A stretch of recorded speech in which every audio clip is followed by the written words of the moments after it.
Il l'a trouvée à minuit, dans sa propre cuisine, accroupie dans le noir, en train de manger des restes trouvés dans la poubelle. Ce n'était pas une inconnue. Ce n'était pas une sans-abri. C'était sa mère. Et elle vivait sous son toit. Depuis des mois. Affamée. Seule. Effrayée. Cet homme avait des milliards à la banque. Des jets privés. Un manoir si grand qu'il employait son propre personnel. Et la femme qui avait tout sacrifié pour le construire, survivait de rien, dans sa maison. Mais la faim. Ce n'était pas le vrai sujet. Ce qu'il a découvert ensuite. C'était tellement plus sombre. Tellement plus intime. Au point de vous faire remettre en question tous ceux en qui vous avez toujours eu confiance. Restez avec moi. Car cette histoire commence dans une cuisine. Et se termine par une vérité bouleversante. Il a failli y laisser sa vie. Bonjour à tous. Bienvenue dans notre histoire. Avant de commencer, merci de liker, partager et vous abonner à cette vidéo. Dites-nous aussi dans les commentaires d'où vous regardez cette vidéo. Est-ce aux États-Unis, à Londres, peut-être au Canada, en Jamaïque, en Afrique du Sud ou ailleurs? Nous voulons le savoir. Et dites-nous ce que vous avez appris à la fin de cette vidéo. Permettez-moi de vous poser une question. Quel est le prix de l'amour maternel? Peut-on le chiffrer? Peut-on le peser? Peut-on le mettre à l'abri dans un coffre-fort et dire « Voilà sa valeur » ? Car dans cette histoire, un homme a essayé. Involontairement. Non pas parce qu'il était mauvais, mais parce que la vie était devenue bruyante et le succès, plus grand. Et quelque part entre les jets privés, les tours de verre et les poignées de main à $1 milliard, il cessa d'entendre la seule voix qu'il avait toujours maintenue en vie. La voix de sa mère. Et lorsqu'il l'entendit à nouveau, cela venait des ombres de sa propre cuisine. À minuit. Au-dessus d'une assiette de restes déjà jetés. Voici l'histoire de Joseph Joël. Un homme qui possédait tout ce que le monde lui disait désirer. Et qui a perdu la seule chose qui ait jamais vraiment compté pour lui. Et je vous demande de rester avec moi à chaque instant de cette histoire. Car ce qui se passe dans cette maison vous brisera le cœur. Et puis, cela le reconstruira. Mais il faut d'abord procéder à la casse. Alors respirez un bon coup.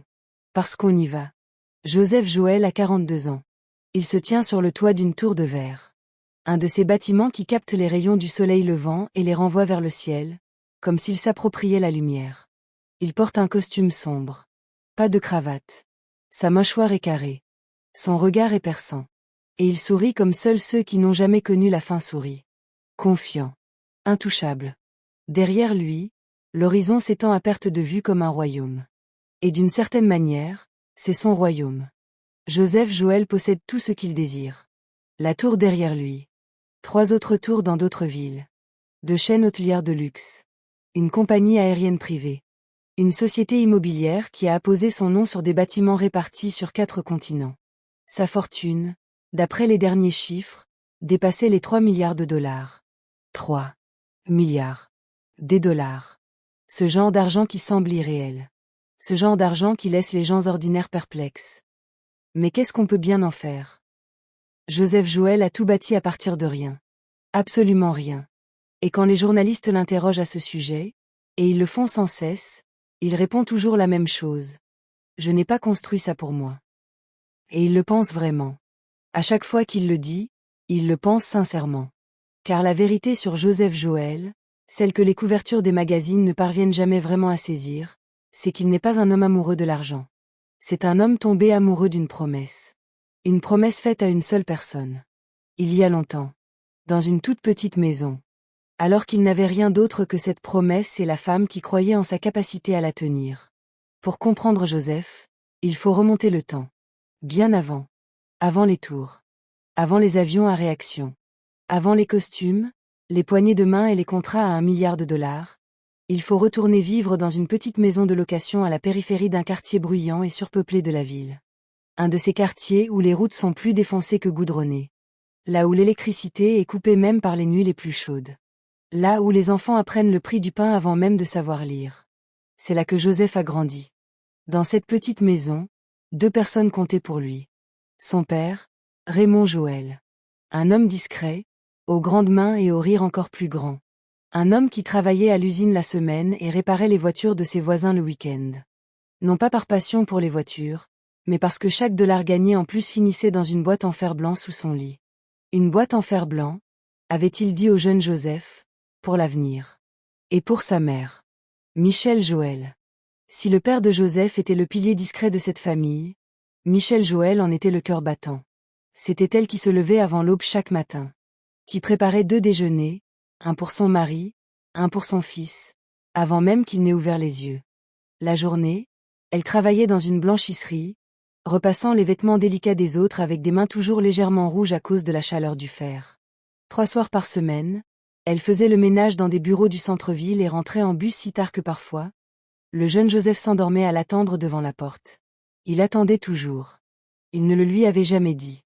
Mais chaque soir, en rentrant, elle le trouvait recroquevillé sur le canapé près de la porte d'entrée. Et elle le réveillait doucement.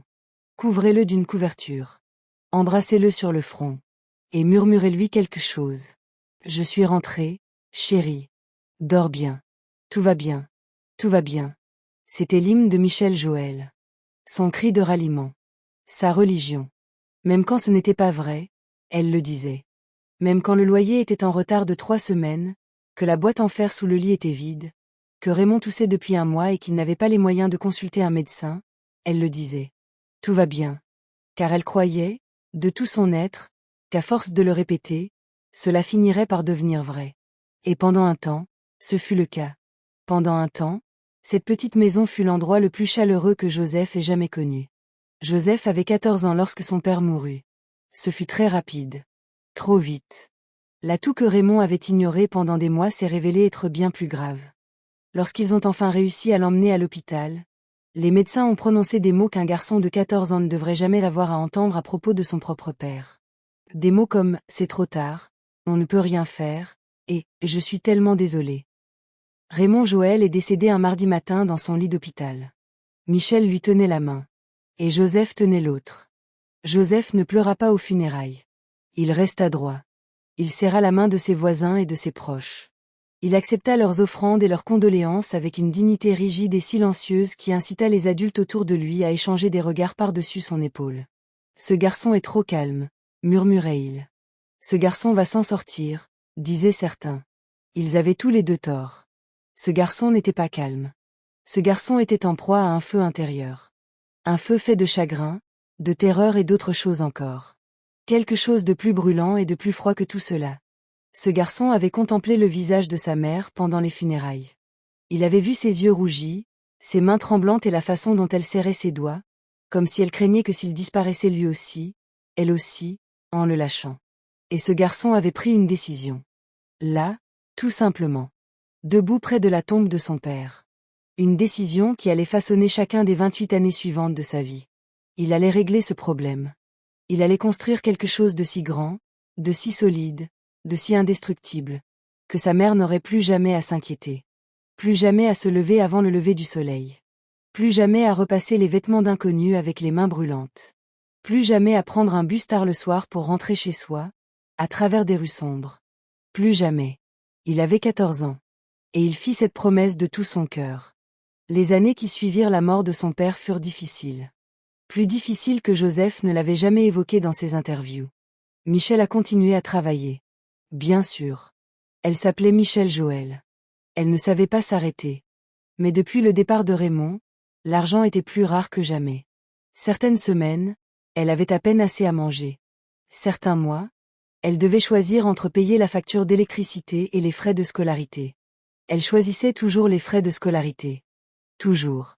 Ton cerveau est la seule chose que personne ne peut te prendre, disait-elle à Joseph. Nourris-le. Et cela vous le rendra. Joseph nourrissait son cerveau. De manière obsessionnelle. Humblement, il lisait tout ce qu'il trouvait. Il restait à la bibliothèque de l'école jusqu'à ce qu'on le mette à la porte. Il posait des questions qui mettaient ses professeurs mal à l'aise. Il faisait des petits boulots le week-end, portait des courses, lavait des voitures, livrait des colis, et il économisait le moindre sou. Pas pour lui. Pour le plan. Ses professeurs ont décelé quelque chose en lui. Sa mère a décelé quelque chose en lui. Un feu qui ne brûlait pas de manière sauvage. Il brûlait de façon concentrée. Comme une torche de soudage. Étroit, précis et terriblement chaud. À 20 ans, il avait déjà lancé sa première petite entreprise, un service de livraison. Lui, 2 amis et un camion emprunté. À 25 ans, Cette petite entreprise de livraison était devenue une société de logistique employant 30 personnes. À 30 ans, il avait utilisé les bénéfices pour réaliser son premier investissement immobilier.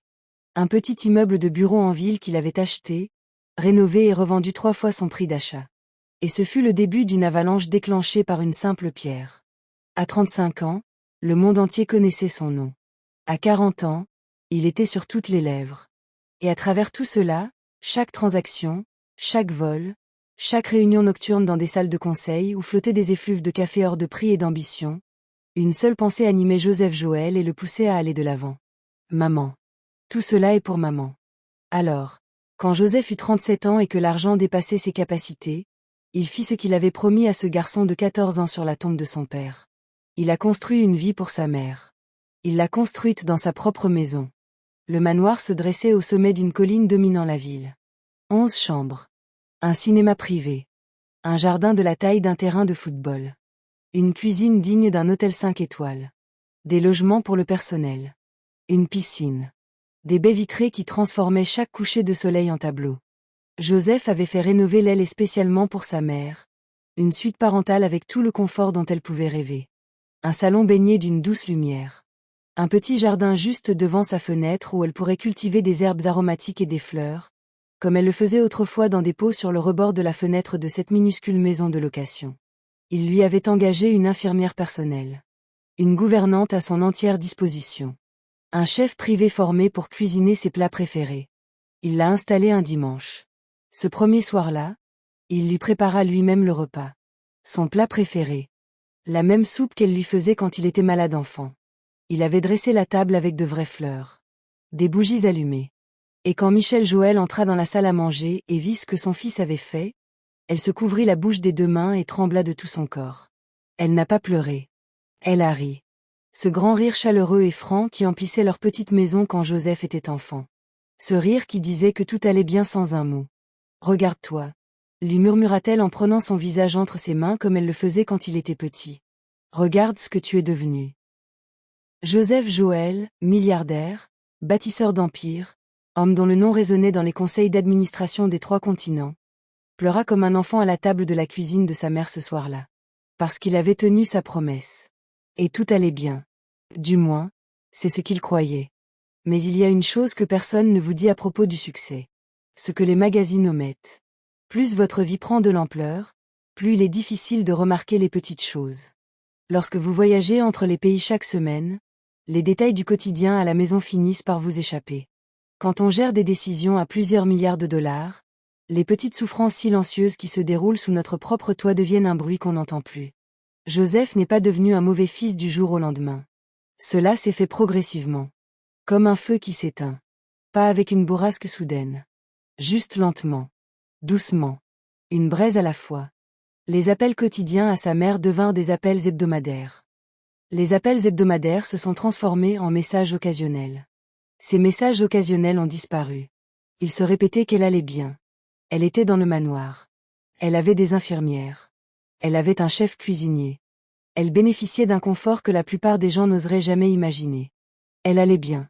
Et il y avait quelqu'un d'autre dans cette maison qui était également censé prendre soin d'elle. Une personne en qui Joseph avait une confiance absolue. Une femme qu'il avait épousée 5 ans auparavant. Elle s'appelait Sonia Justine Joël. Et c'était le genre de femme qui excellait dans un domaine en particulier. Elle savait s'adapter à tous les besoins. Lorsque Joseph rencontra Sonia pour la première fois, elle était chaleureuse, charmante et magnétique. Elle riait au bon moment. Elle trouvait les mots justes. Elle était d'une patience infinie avec Michel, l'appelant maman, lui tenant la main et s'enquérant de sa santé avec une attention qui semblait sincère. Joseph observait Sonia avec sa mère durant ses premiers mois et sentit quelque chose se détendre dans sa poitrine. Quelque chose dont il n'avait pas conscience. Sa mère avait quelqu'un. Sa mère avait Sonia. Il pouvait respirer. Il pouvait se concentrer sur son entreprise. Il était certain que la personne la plus importante à ses yeux était aimée. Ce que Joseph ignorait, c'est qu'à peine avait-il tourné le dos que la chaleur de Sonia Justine s'était évanouie comme une lumière qu'on éteint. Et à sa place, une froideur s'était installée. Contrôlée. Délibérée. Mais Joseph ne l'a pas vue. Parce que Joseph était toujours sur le prochain vol. Toujours à la prochaine réunion. Toujours en train de construire la prochaine tour. tandis que la femme qu'il avait construite disparaissait peu à peu. Cela fait maintenant 2 ans que Michel Joël a emménagé dans le manoir. Et ce soir, Joseph Joël rentre chez lui en avion. Il était absent depuis 11 jours. Un contrat en Europe. Réunion dans 4 villes différentes. Dîner avec des investisseurs. Ce genre de voyage épuisant et incessant qui vous donne l'impression que votre corps a toujours un fuseau horaire de retard sur votre esprit. Il est assis dans son jet privé. Son assistant, un jeune homme brillant nommé David Adams, est en face de lui et consulte son emploi du temps du lendemain sur une tablette. Mais Joseph n'écoute pas David. Il fixe l'obscurité en contrebas par la fenêtre. Et il repense à quelque chose qui s'est passé il y a 3 jours. Quelque chose de anodin. Il avait failli écarter cette possibilité. Il avait appelé sa mère. Elle n'avait pas répondu. Il a rappelé 1 heure plus tard. Elle n'a pas répondu. Il lui a envoyé un SMS. Aucune réponse. Il a demandé à Sonia, via leur messagerie partagée. Elle va bien, chérie. Elle dormait. Je lui ai dit que tu avais appelé. Joseph l'a accepté. Mais hier, il a essayé d'appeler à nouveau. Et encore une fois, aucune réponse. Et quelque chose, une sorte de petite voix tenace et silencieuse au fond de son esprit, a commencé à le titiller. Comme un fil qui s'accroche à un pull et qu'on sait qu'il ne faut pas tirer. Elle va bien, se dit-il, en regardant les lumières de la ville apparaître sous l'avion qui amorce sa descente. Elle est rentrée. Elle est bien. Elle va bien. L'avion atterrit à 23h52. Joseph refuse la voiture que son chauffeur a mise à sa disposition. Il dit qu'il conduira lui-même. Il a besoin de calme. Il est rentré à minuit 29. La maison est plongée dans l'obscurité, à l'exception des projecteurs de sécurité extérieurs. Sonia dort. Il le sait car la lumière de leur chambre est éteinte. Joseph traverse silencieusement le hall d'entrée et pose son sac. Il desserre sa cravate. Il se dirige vers l'escalier, ne pensant à rien d'autre qu'à un verre d'eau fraîche et à son lit. Il traverse le couloir qui mène à la cuisine. Et il s'arrête. Parce qu'il entend quelque chose. C'est un son imperceptible. Presque rien. Le bruit d'une cuillère touchant le fond d'un bol. Joseph reste immobile dans le couloir obscur. La lumière de la cuisine est éteinte. Mais il y a une très faible lueur. La petite lampe au-dessus du comptoir. Celle que le personnel laisse toujours allumée la nuit pour se repérer dans l'obscurité. Et dans cette faible lueur, à travers la porte de la cuisine entr'ouverte, Joseph Joël aperçoit quelque chose qui le fige sur place. Une silhouette est accroupie au fond de la cuisine. Accroupie. Près de la grande poubelle où sont jetés les déchets de cuisine. La silhouette est mince. Bien plus mince qu'il ne s'en souvient. Et elle supporte quelque chose. Une assiette. Joseph pousse lentement la porte de la cuisine. Les gonds ne font aucun bruit. La silhouette ne lève pas les yeux. Elle est entièrement concentrée sur son assiette. Elle mange avec des gestes mesurés et précis, comme quelqu'un qui a appris à ne pas prendre trop de place. Joseph fait un pas en avant. Et la lumière caresse son visage. Et le monde s'arrête. C'est sa mère. Michel Joël. La femme qui a cumulé 2 emplois pendant 20 ans pour l'élever. La femme qui a préféré payer ses frais de scolarité plutôt que l'électricité. La femme qui lui murmurait dans le noir que tout allait bien pour qu'il n'ait jamais peur. Elle est accroupie sur le sol de la cuisine de son manoir de 11 chambres. Il est 00h30 du matin. Il mange les restes trouvés dans la poubelle. Joseph ouvre la bouche. Aucun son ne sort. Car ce qui se passe devant lui est incompréhensible. Son cerveau tente de le traiter, en vain, comme un ordinateur qui plante lorsqu'on lui demande l'impossible. C'est impossible. Ce n'est pas possible. Michel lève alors les yeux. Et pendant une fraction de seconde terrible, avant de réaliser qui se tient là, son visage trahit une vulnérabilité à vif. Elle a l'air prise en flagrant délit. Elle a l'air honteuse. On dirait une femme qui fait ça depuis très longtemps. Et là, elle voit que c'est Joseph. Son visage se transforme à nouveau. Et cette transformation est d'une douleur encore plus vive. Car ce n'est pas du soulagement. Ce n'est pas de la joie. C'est la terreur. Une terreur pure et silencieuse. Et dans un mouvement rapide et instinctif, elle tente de cacher l'assiette derrière son dos. Comme un enfant cachant des bonbons volés. Ses mains tremblent. Ses yeux sont grands ouverts. Et sa voix, lorsqu'elle finit par se faire entendre, est le son le plus faible que Joseph ait jamais entendu d'elle. 4 mots. À peine un murmure. S'il vous plaît, ne lui dites rien. Et à cet instant, Joseph Joël, l'homme qui a bâti un empire, qui a serré la main de président, qui ne s'était jamais senti impuissant de toute sa vie d'adulte, se sent complètement, absolument, détruit. Car il n'y a qu'une seule personne dans cette maison dont sa mère pourrait avoir peur. Et elle dort à l'étage. Joseph ne bouge pas. Il reste planté dans l'embrasure de la porte de la cuisine pendant ce qui lui paraît une éternité. Assez longtemps pour que le froid du carrelage s'infiltre à travers ses chaussures. Le silence s'éternise, jusqu'à devenir une sorte de son appart. Sa mère est toujours accroupie près de la poubelle. Elle tient toujours l'assiette derrière son dos, comme si elle pouvait la faire disparaître en la pressant assez fort contre sa colonne vertébrale. Ses yeux sont rivés sur son visage, l'analysant comme elle l'a toujours fait. Comme seules les mères savent le faire avec leurs enfants. Cherchant des indices sur la suite des événements. Et ce qu'elle lit sur le visage de Joseph fait à nouveau changer son expression. Car Joseph n'est pas en colère. Pas encore. Ce qui se lit sur le visage de Joseph à cet instant précis est bien plus dangereux que la colère. C'est le chagrin. Un chagrin pur, intense et dévastateur. Ce genre de réaction qui vous saisit quand vous réalisez qu'un drame s'est produit pendant que vous regardiez ailleurs. Il fait un pas vers elle. Elle tressaille. Elle sursaute. Et ce petit mouvement, ce léger recul involontaire des épaules, cet instinct de se faire toute petite, frappe Joseph en plein cœur comme un coup de poing. Car cette femme n'a jamais reculé devant quoi que ce soit de toute sa vie. Non pas à cause du dur labeur. Non pas à cause de la pauvreté. Non pas à cause de la mort de son mari. Non pas à cause des épreuves que la vie lui avait réservées au cours de ces 7 décennies d'existence. Mais elle tressaillit dans la maison de son propre fils. Joseph s'accroupit lentement. Là, assis par terre dans la cuisine. Jusqu'à ce qu'il soit à sa hauteur. Et il lui parle aussi doucement qu'il le peut. Maman. Elle cligne des yeux. Pourquoi manges-tu des restes? La question reste en suspens entre elles. Michel baisse les yeux. Sa mâchoire se crispe, comme lorsqu'elle était enfant et qu'elle s'efforçait de dissimuler sa peine. Il connaît cette mâchoire. Il connaît chaque muscle de ce visage. Il l'a décrypté toute sa vie. Ce n'est rien, dit-elle doucement. Va te coucher. Tu dois être fatigué, maman. Joseph, s'il te plaît. Regarde-moi. Elle lève les yeux. Et Joseph le voit maintenant. Il le voit vraiment. Sous la faible lumière de la cuisine, son visage tout près du sien. Les ombres qui n'ont rien à faire là.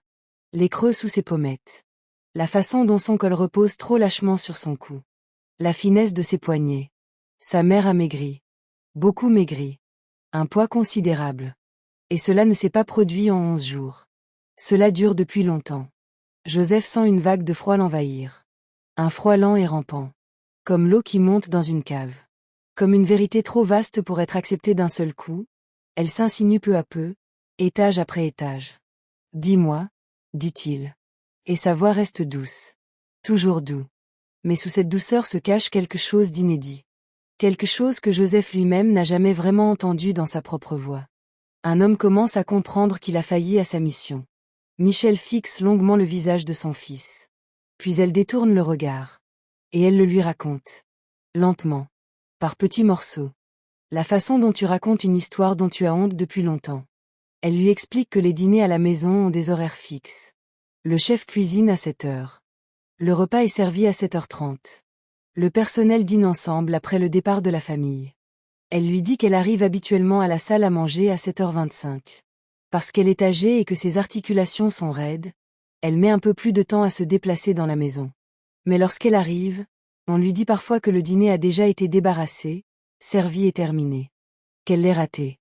Joseph la fixe du regard. C'est impossible, dit-il. 7h25, c'est avant 7h30. Vous n'avez rien manqué. Michel ne dit rien. Elle soutient son regard. Et dans son silence, Joseph entend tout. Combien de temps? Demande-t-il. Un long silence. Certains soirs, dit-elle doucement. Pas tous les soirs. Maman. Depuis combien de temps ça dure? Un autre silence. Plus longtemps. Il y a environ 4 mois. 4 mois. Joseph était dans cette maison il y a 4 mois.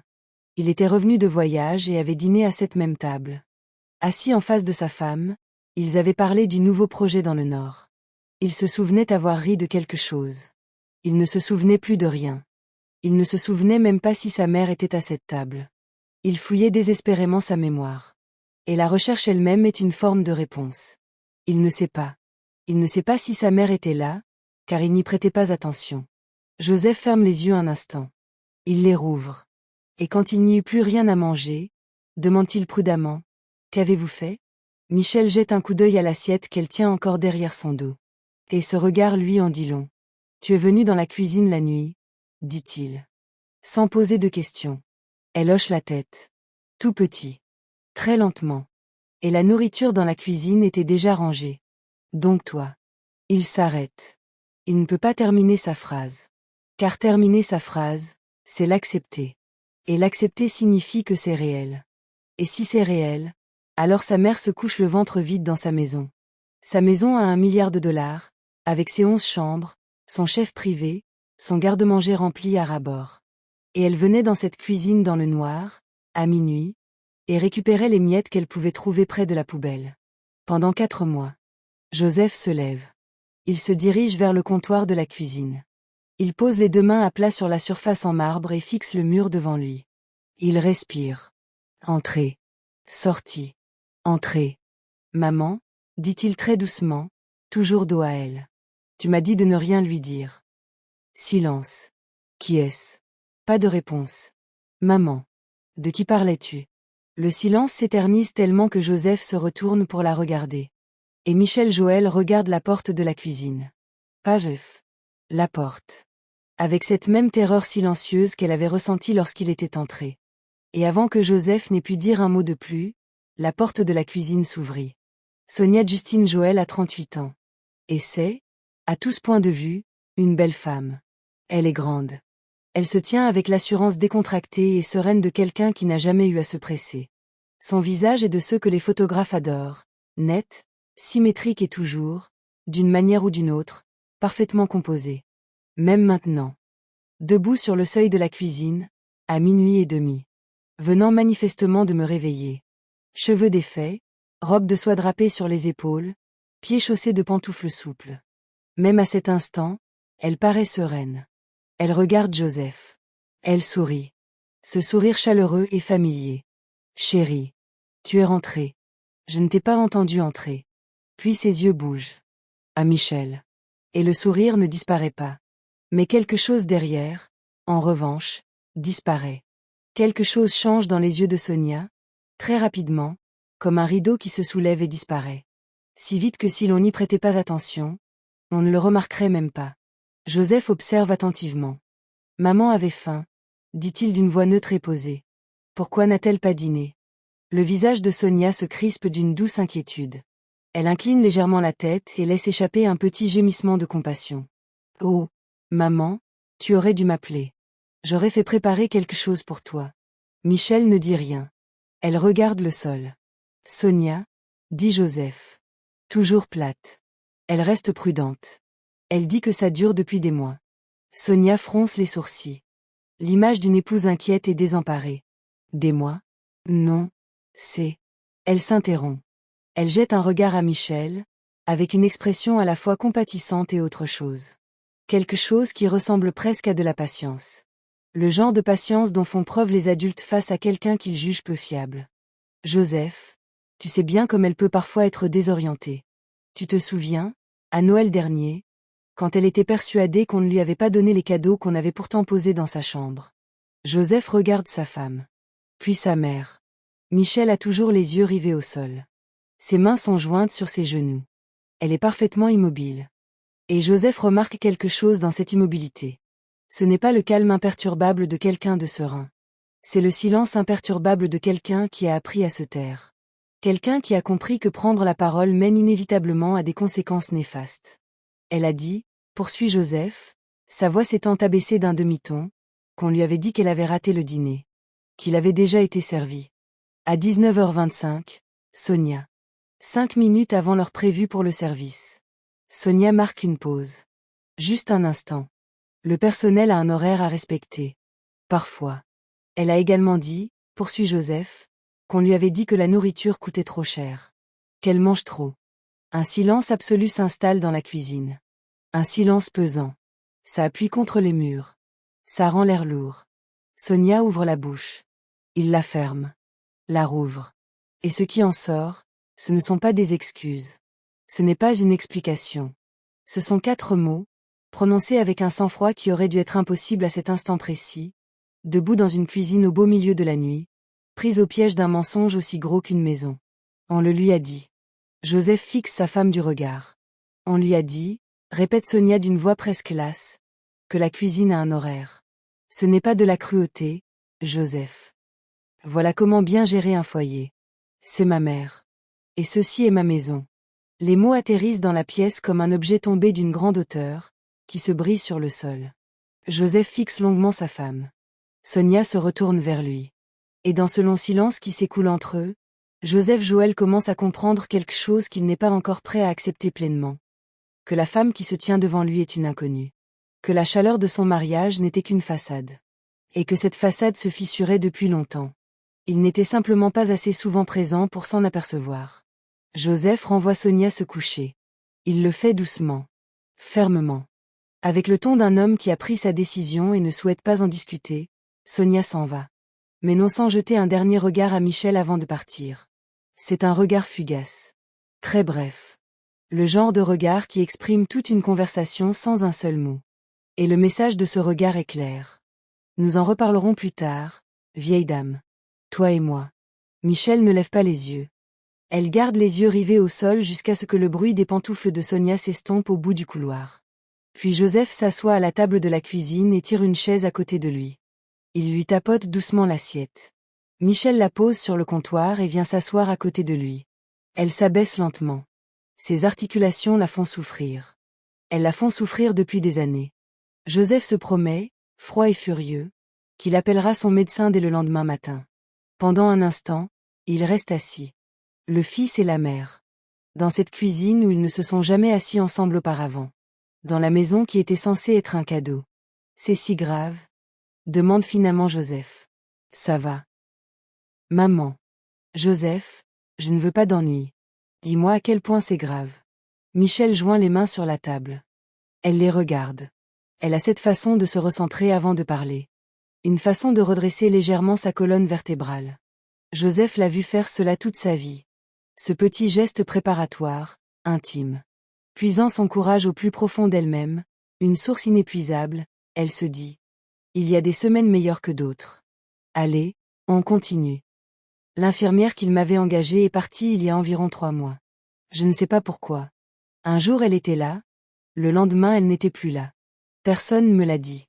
J'ai demandé à la femme de ménage et elle a dit qu'elle ne savait pas. La main de Joseph se crispe sur la table. J'ai demandé à Sonia, poursuit Michel. Elle m'a dit que l'infirmière avait des problèmes personnels et qu'elle allait être remplacée. C'était il y a 3 mois. Je n'ai toujours pas reçu de remplacement. Mes médicaments, dit Michel. Et sa voix baisse légèrement à ce moment-là. Elle baisse et se crispe, comme le fait une voix lorsqu'elle aborde le passage le plus poignant de l'histoire. Certaines de mes ordonnances ont expiré il y a environ 6 semaines. J'ai demandé s'il y avait des recharges. On m'a dit que c'était en train d'être fait. Joseph est très immobile. Ont-ils été pris en charge? Un silence. Non. Quels médicaments? Lui demande-t-elle. Et tandis qu'elle les énumère, Joseph sent le froid qui l'habite se transformer en une toute autre chose. Quelque chose qui le traverse, brûlant, rapide et terrible. Car il ne s'agit pas de médicaments facultatifs. Il ne s'agit pas de vitamines.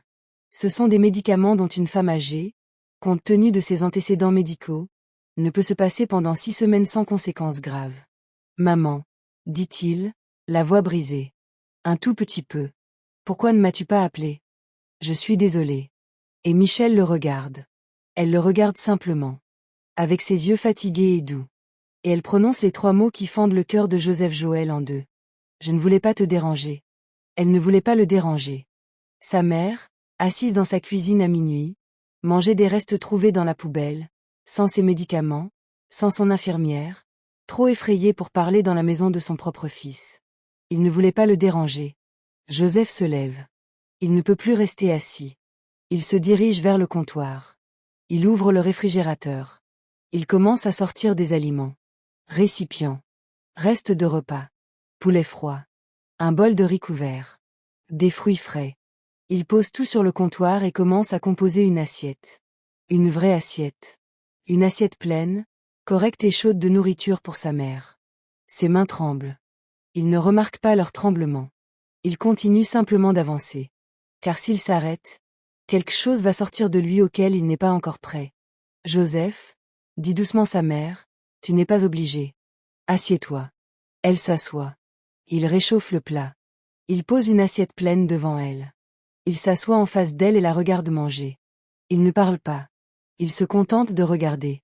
Et le simple fait de voir sa mère prendre un vrai repas à la table de sa cuisine l'emplit d'une émotion si complexe et si intense qu'il ne parvient pas à la nommer. C'est de l'amour, de la culpabilité, du chagrin et de la rage. Tout à la fois. Tout est immense. Quand elle a fini, il prend l'assiette. Il la lave lui-même. Il la pose sur l'égouttoir. Il revient ensuite à la table et demande. Y a-t-il autre chose que j'ignore? Michel reste silencieuse un instant, puis lève les yeux vers lui. Son expression lui donne la nausée. Parce que c'est l'expression de quelqu'un qui a beaucoup plus à dire. Beaucoup plus. Et qui a peur. Non pas de Joseph. De ce que le lui dire déclenchera. Maman. Elle prend une inspiration. Il y a quelque chose que j'essaie de te dire depuis longtemps, dit-elle lentement. Mais à chaque fois que j'essayais, quelque chose m'en empêchait. Ou quelqu'un me disait que je me trompais. Ou bien j'appelais et je n'arrivais pas à joindre quelqu'un. Et j'ai commencé à me dire que j'avais peut-être tort. Que j'imaginais peut-être des choses. Joseph se penche en avant. Quelles choses? Des choses d'argent, dit-elle. Et là, l'atmosphère dans la cuisine change. De quel genre de choses d'argent parles-tu? Michel hésite. Les comptes, dit-elle. Vos comptes. Joseph reste figé. J'ai surpris une conversation, poursuit-elle, sa voix n'étant plus qu'un murmure. Il y a environ 3 mois, entre Sonia et un homme que je ne connaissais pas. Dans le bureau, la porte n'était pas complètement fermée. Qu'avez-vous entendu? Des chiffres, dit Michel. De grands chiffres. Et un nom. Une banque. Pas une banque comme les autres. Un nom que je n'avais jamais entendu auparavant. Elle plonge la main dans la poche de son peignoir. Et elle en sort un morceau de papier plié. Vieux. Douce sur les bords. Comme si elle avait été pliée et dépliée de nombreuses fois. Elle la pose sur la table entre eux. Joseph le ramasse. L'ouvre. Et lit ce qui y est écrit. Et le visage se décompose. Il fixe toujours le journal lorsqu'il l'entend. Un bruit venant du couloir. Très doux. Le bruit de pantoufles sur du marbre. Elle s'éloigne. Il se déplace rapidement. Le regard de Joseph se porte sur le couloir. Il est déjà debout avant même d'avoir pris la décision de se lever. Il se dirige vers la porte de la cuisine et regarde dans le couloir sombre. Vide. Mais l'atmosphère y est encore tendue. L'air se contracte comme lorsqu'une personne le traverse rapidement. Au fond du couloir, à peine visible sous la faible lumière du projecteur de sécurité, la porte de l'escalier se remet en place. Elle bouge encore. Tout juste. Juste assez. Joseph reste un long moment sur le seuil. Il tient le morceau de papier plié dans sa main droite. Sa mâchoire est crispée. Son regard est fixé sur la porte qui se referme lentement. Et il se force à respirer. Inspirer. Expirer. Lentement. Car ce qu'il veut faire maintenant et ce qu'il doit faire maintenant sont 2 choses bien différentes. Et pour la première fois de sa vie, la discipline qui a bâti son empire est mise à l'épreuve pour accomplir une tâche bien plus ardue que de conclure un accord ou de survivre à une négociation. On lui demande de retenir un homme qui vient de comprendre que la vie qu'il croyait mener n'était qu'une illusion. Il retourne vers la cuisine. Sa mère l'observe depuis la table. Son regard est fixe. Ses mains sont immobiles. Et il y a quelque chose dans son visage qui brise à nouveau le cœur de Joseph.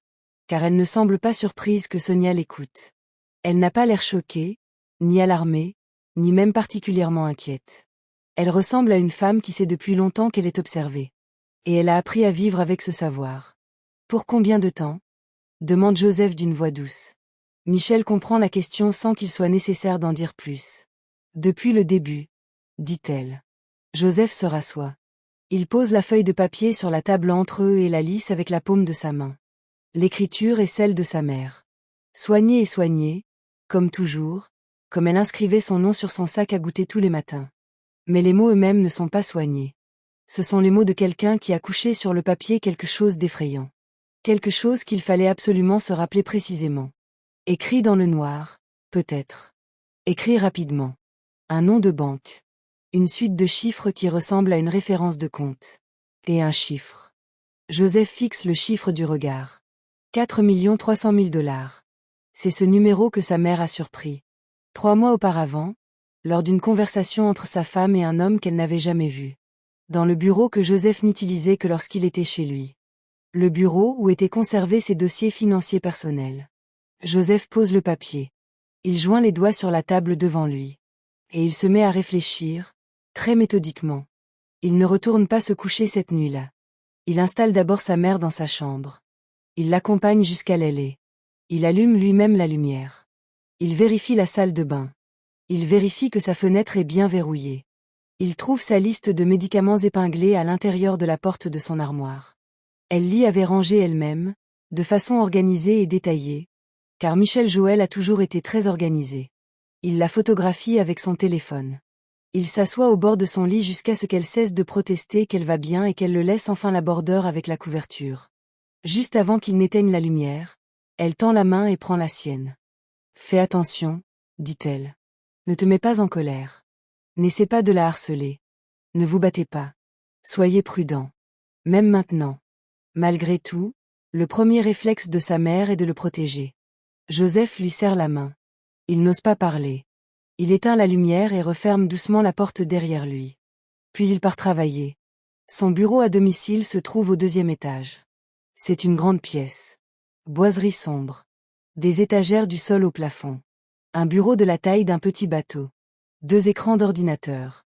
Un système de classement sécurisé, dissimulé derrière un panneau mural, nécessite une clé et un code. Joseph s'assoit à son bureau et ouvre son ordinateur portable. Il commence à rassembler les documents financiers. Non pas les rapports de synthèse que son assistant lui envoie habituellement, ni les présentations trimestrielles soignées que son équipe financière prépare. Les chiffres bruts. Les chiffres réels. Compte par compte. Transaction par transaction. Ligne par ligne. Il ne l'a pas fait lui-même depuis des années. Il a une équipe de personnes qui s'en occupent. Des personnes en qui il a confiance. Des personnes recommandées par sa femme. Cette pensée lui tombe dans l'estomac comme une pierre qui tombe dans l'eau profonde. Il continue. Il remonte d'abord jusqu'à 12 mois en arrière. Puis 18. Puis 24. Et tandis que les heures passent et que la ville, par sa fenêtre, commence lentement à s'éclaircir, passant du noir au gris puis à l'orange pâle du petit matin, Joseph Joël compose un tableau. Une image terrible, précise, indéniable. L'argent n'avait pas disparu d'un coup. C'était là tout le génie de l'opération. Si le mot génie était approprié pour une chose aussi hideuse. Elle s'était manifestée par fragments. Des fragments si petits que chaque transaction, prise individuellement, paraissait presque raisonnable. Des honoraires de consultants par-ci, des frais de rénovation par-là, et des honoraires de marketing. Un abonnement technologique. Des frais d'accueil comptabilisés dans le développement commercial.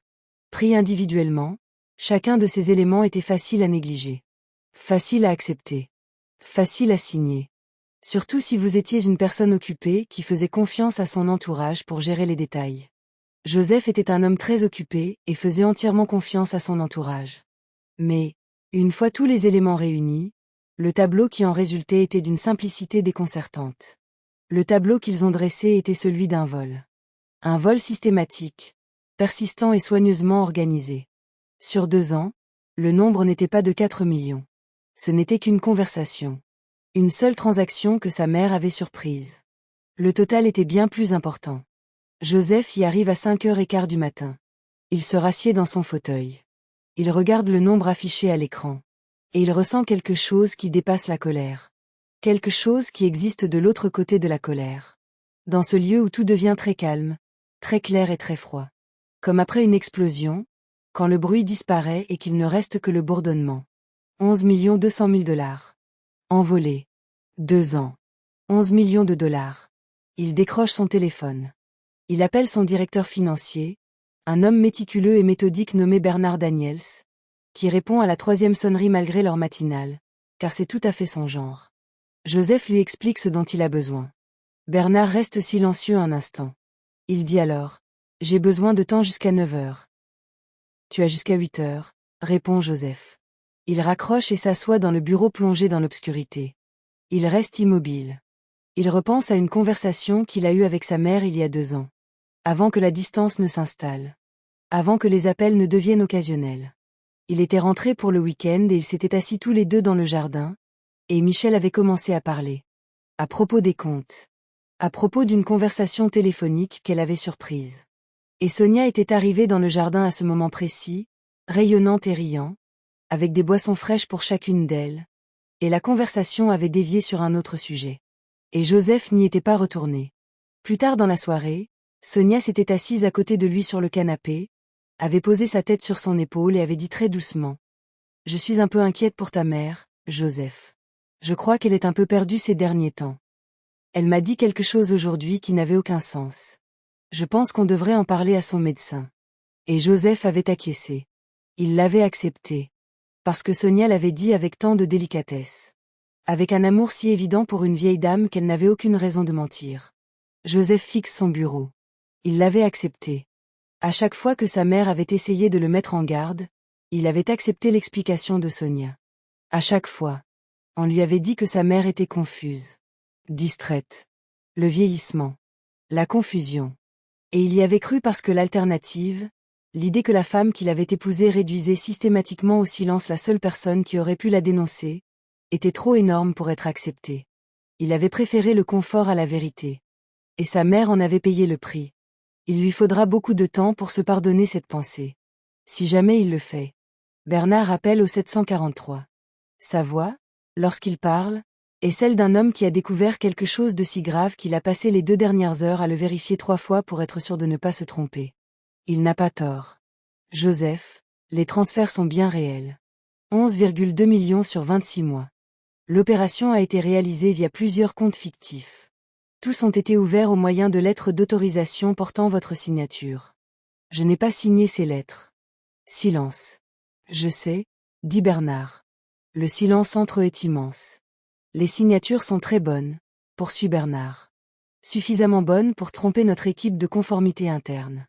Mais lorsque je les compare à vos documents vérifiés provenant de nos archives sécurisées, des différences apparaissent. Subtiles. Mais bien là. Quelqu'un a longuement travaillé votre signature, Joseph. Joseph reste silencieux. Les comptes de destination, dit-il. Où va l'argent? C'est la deuxième chose. Bernard prend une inspiration. L'argent transite par 4 sociétés écrans avant d'être finalement déposé. Sa destination finale est un compte privé dans un paradis fiscal. Le nom du titulaire du compte enregistré est celui d'une société appelée Justine Capital Holdings. Joseph ferme les yeux. Justine. Sonia Justine Joël. Son nom avant leur mariage. Il y a plus, dit Bernard. Joseph ouvre les yeux.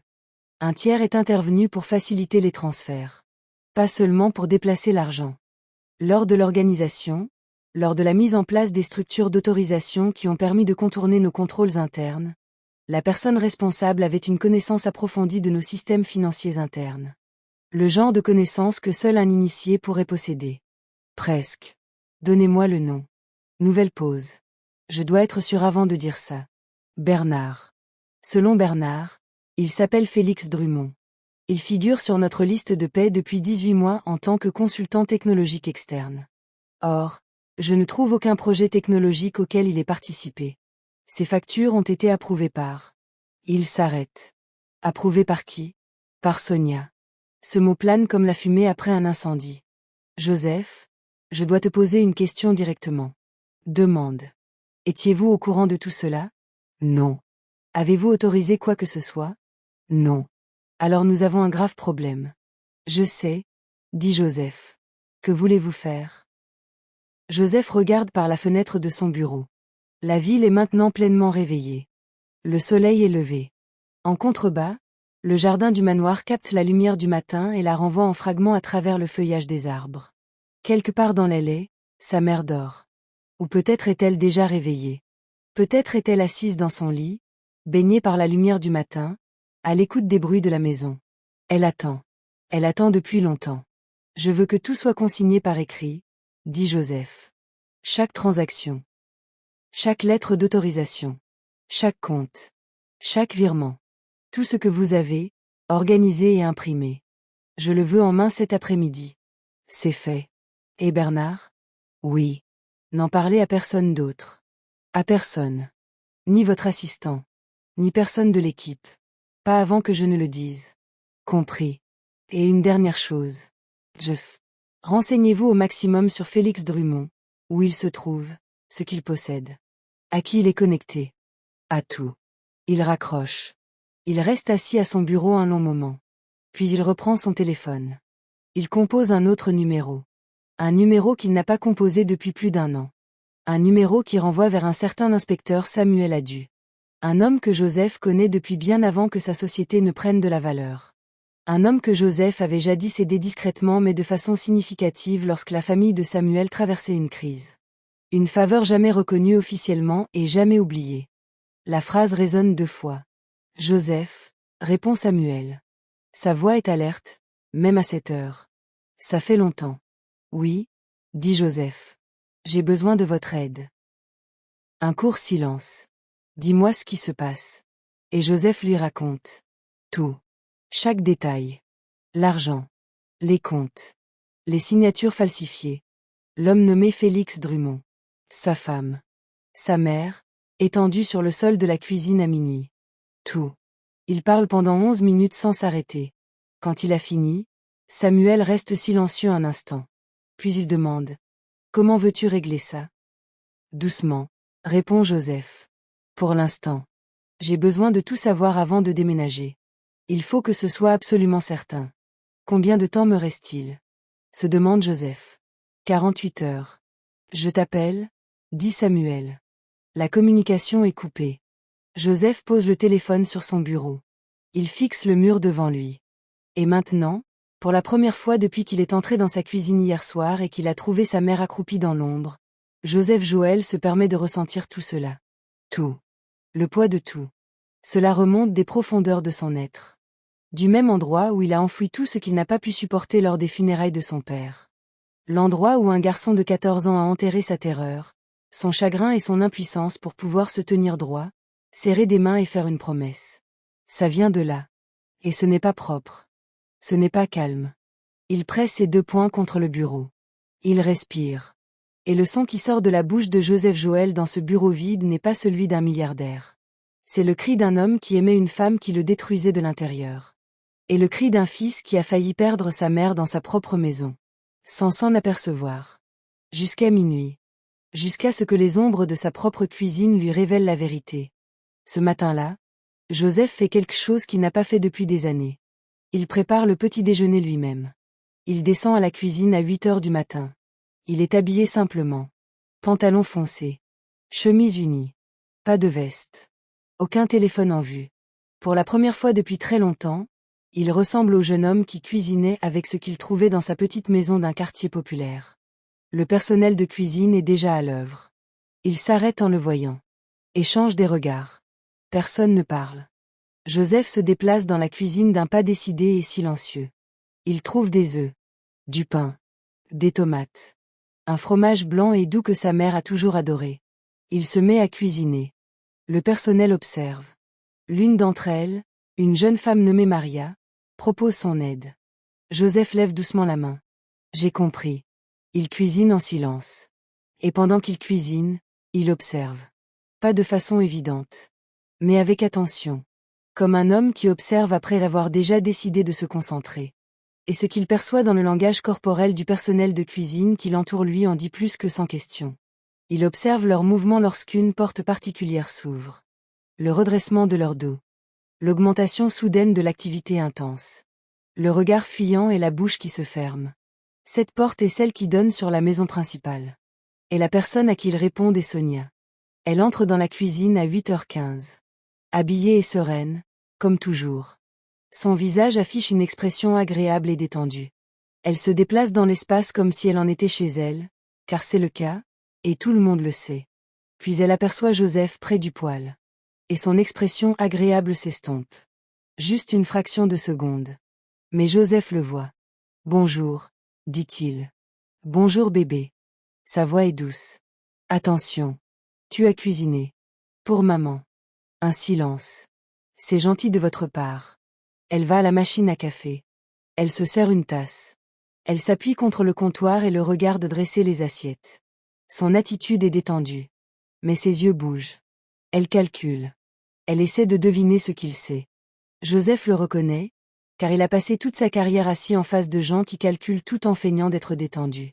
C'est ce talent qui lui a rapporté 1 milliard de dollars, savoir reconnaître l'aisance d'une personne plutôt que son ressenti. Il ramasse l'assiette et le verre de jus qu'il a versé. Je vais déjeuner avec elle ce matin, dit-il. Bien sûr, répond Sonia chaleureusement. Je me joins à vous. En fait, dit Joseph, je pense que nous devrions être juste tous les deux. Elle a besoin de calme. Quelque chose passe dans les yeux de Sonia. Vite. Parti.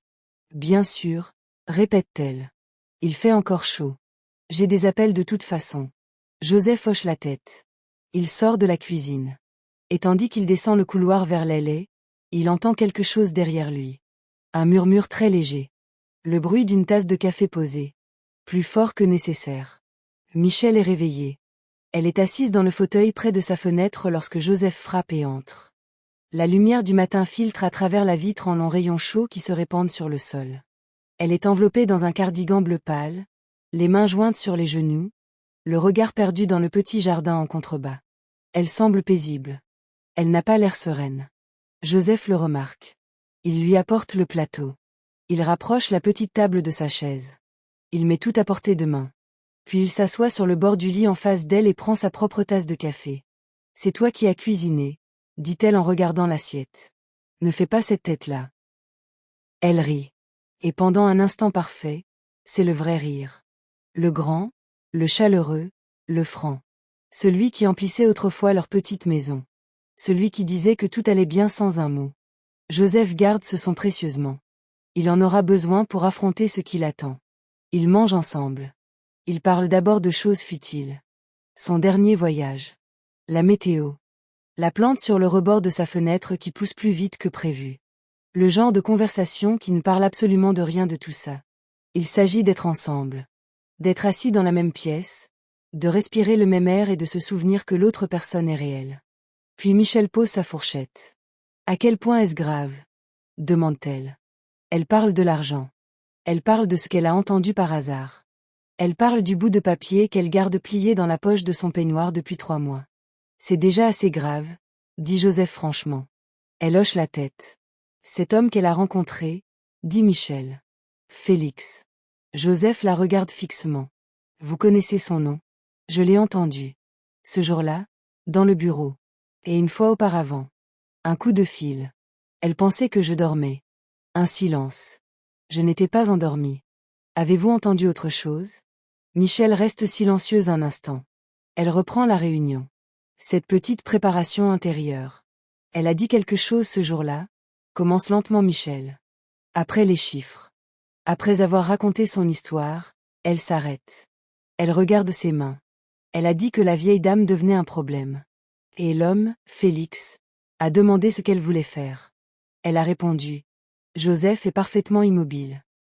Elle a dit que dès que Joseph verrait à quel point elle est désorientée et malade, il la mettrait quelque part. Et alors, nous aurions tout. Le silence qui suit est absolu. Joseph ne scie pas, elle allait te faire placer en maison de retraite, dit-il. Pour me faire sortir de la maison, répond simplement Michel. Je ne pouvais donc pas te parler, maman. Je sais. Pourquoi ne l'as-tu pas fait? J'ai essayé de te le dire, dit-elle. Doucement. Sans accusation. Joseph, j'ai appelé 3 fois. Je t'ai écrit un message. Et une fois que j'ai réussi à te joindre et que j'ai commencé à te parler, tu as dit, maman, s'il te plaît, Sonia dit que tu es un peu perdue ces derniers temps, laisse-moi rentrer bientôt et on en parlera. Et puis tu n'es pas rentré pendant 6 semaines. Joseph est silencieux. Il se souvient de cet appel. Il se souvient précisément où il était. Devant un restaurant dans une ville étrangère. Fatigué. En retard pour un dîner avec des investisseurs. Il se souvenait que la voix de sa mère lui paraissait étrange. Haut de gamme. Urgent. Il se souvint avoir pensé, un bref instant, que Sonia avait eu raison de mentionner la confusion. Puis il est allé dîner. Et il n'a pas rappelé. Et il n'est pas rentré à la maison pendant 6 semaines. Je suis désolé, dit-il. Les mots lui manquent cruellement. Il le sait. Il les dit quand même parce qu'elles sont vraies et parce que parfois, cette vérité imparfaite est tout ce qu'on a. Michel tend la main et pose la sienne sur la sienne. Tu ne savais pas, dit-elle. J'aurais dû m'en douter. Elle était très douée pour ça. Ce n'est pas une excuse. Non, dit Michel. Ce n'est pas le cas. Mais c'est la vérité. Et la vérité vaut mieux que les excuses.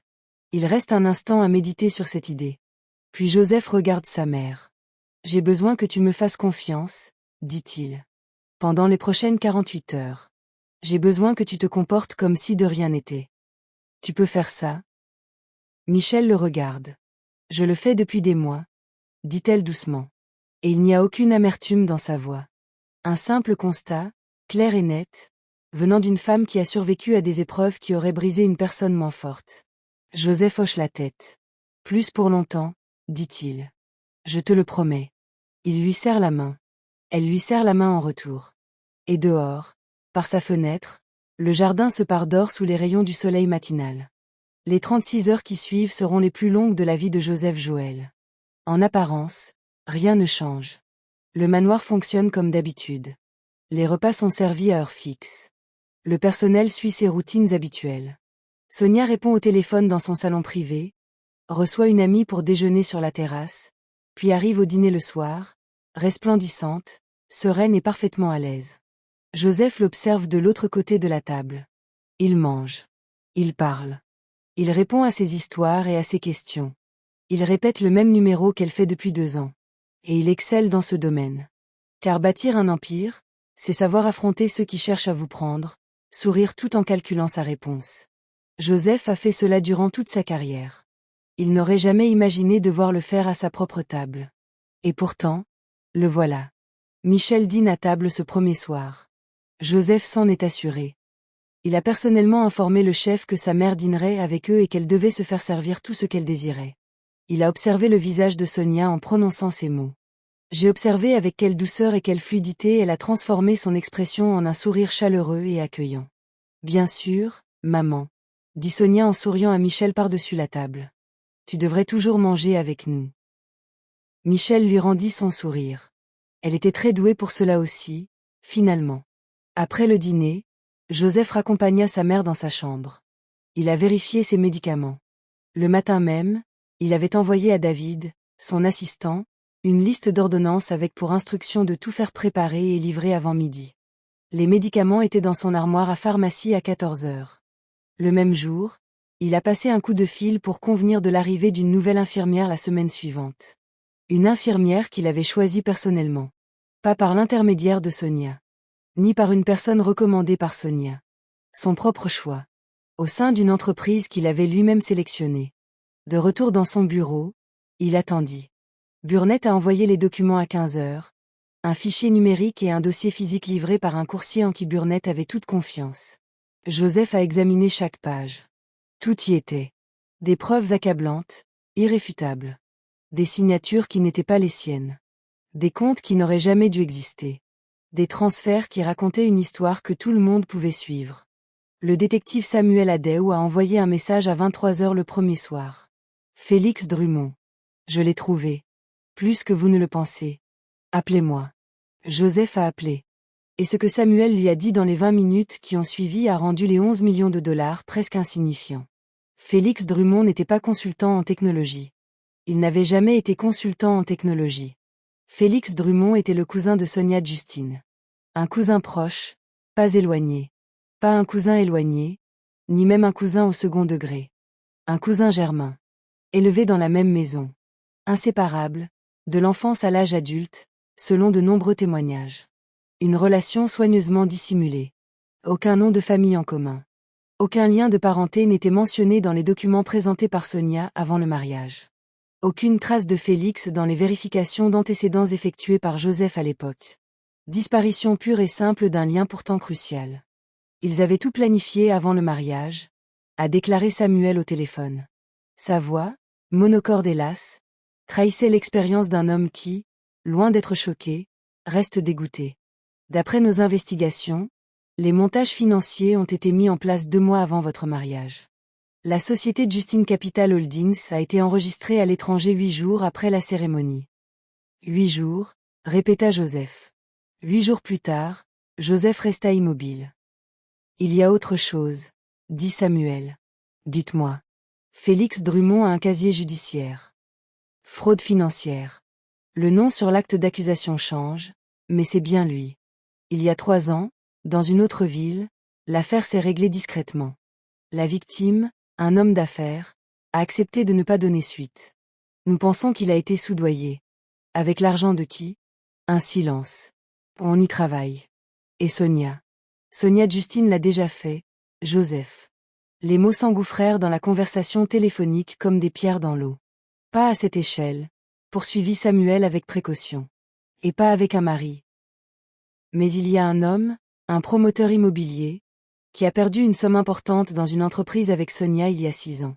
Avant qu'elle ne vous rencontre. Il l'a signalé. L'affaire n'a abouti à rien. Son avocat de l'époque, et c'est là que ça devient intéressant, a affirmé que Félix Drummond était impliqué dans la contre-poursuite. Joseph ferma les yeux.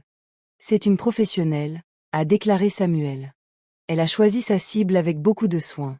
Une personne fortunée. Occupée. Confiante. Quelqu'un qui serait souvent absent. Quelqu'un de facile à gérer. Elle m'a épousé pour me voler. Silence. C'est ce que semblent indiquer les éléments de preuve. La ligne est restée silencieuse pendant longtemps. Je suis toujours là. Il y a encore une chose. Et c'est ce que Samuel a arrêté. On a recommencé. On a consulté les relevés téléphoniques.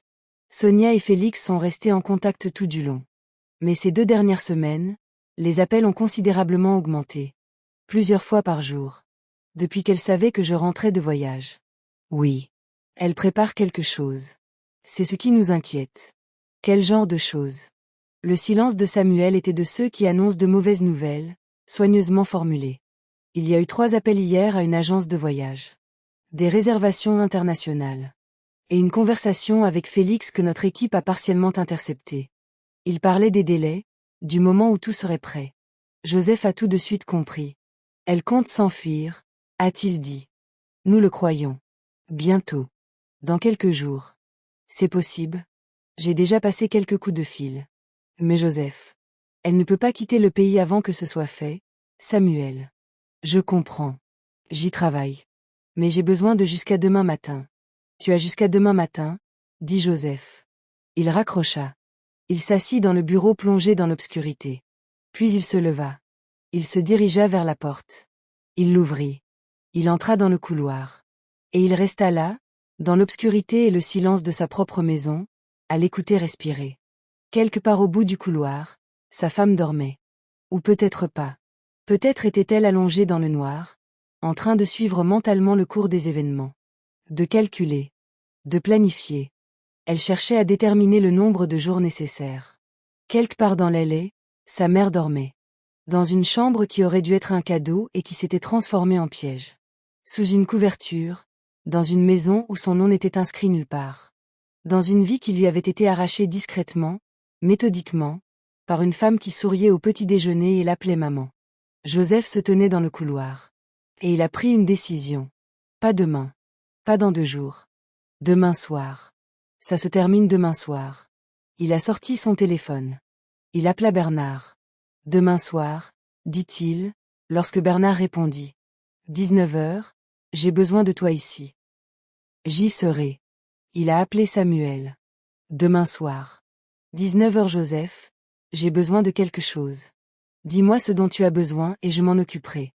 Mais ça se termine demain soir. Un silence. Très bien, dit Samuel. Demain soir. Joseph mit son téléphone dans sa poche. Il retourna à son bureau et s'assit à son bureau. Et il se mit à écrire. Pas des documents financiers. Pas des instructions juridiques. Il écrivit une lettre.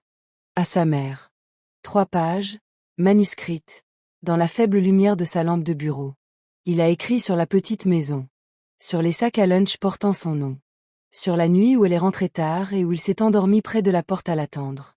Il évoquait les mains de son père, sa boîte en fer blanc et la promesse qu'il avait faite sur sa tombe à l'âge de 14 ans. Il écrivait tout ce qu'il aurait dû dire des années plus tôt. Et tout ce qu'il allait réparer. Il plia soigneusement la lettre. Il la mit dans une enveloppe. Il écrivit son nom sur le devant. Et il la posa sur son bureau. Prête pour demain. Mais demain n'est pas prêt pour Joseph Joël. Car à 5h47 le lendemain matin, alors que Joseph est encore à son bureau, son téléphone vibre. Un message de Samuel. 3 mots. Appelle-moi maintenant. Joseph appelle. Samuel répond à la première sonnerie. Et sa voix n'est pas celle, posée et calme, d'un détective gérant une situation complexe. C'est la voix d'un homme qui vient de découvrir que quelque chose a mal tourné. Elle a bougé, dit Samuel.